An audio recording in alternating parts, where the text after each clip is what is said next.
হ্যাঁ এটাই জ্ঞান, এই যে পিছনের লোক বলে এটাই জ্ঞান। এই সাপের ভয়ে মানুষ বিদায় দিতেছে না, মেডিকেলে জায়গা দেওয়া পারতেছে না। আমাকে ভারতবর্ষে কোনো ভ্যাকসিন নিয়ে মেডিকেল চালাইতেছে, প্রত্যেক গ্রামে 2-3 জন করে মানুষ মারা গেছে। আমরা যদি দৃষ্টি কুটুম আছে তাহলে আমি ফোন করে জানা বলেন হাসান আমিছে।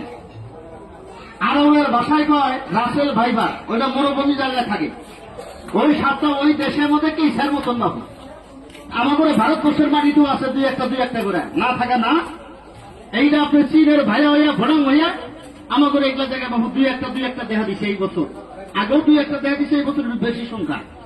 এইবার গোমরের কথাটা বাবু বলেন ভাই, সাপ পোকায় কামড় দিলি 1 নম্বর করবার ডাক্তার কেনা কোনো হুন্দান কি গো ভাই, হুন্দান কি কথা বল না কে খালি ভরেন বাবু, বুঝলেন না কথাটা।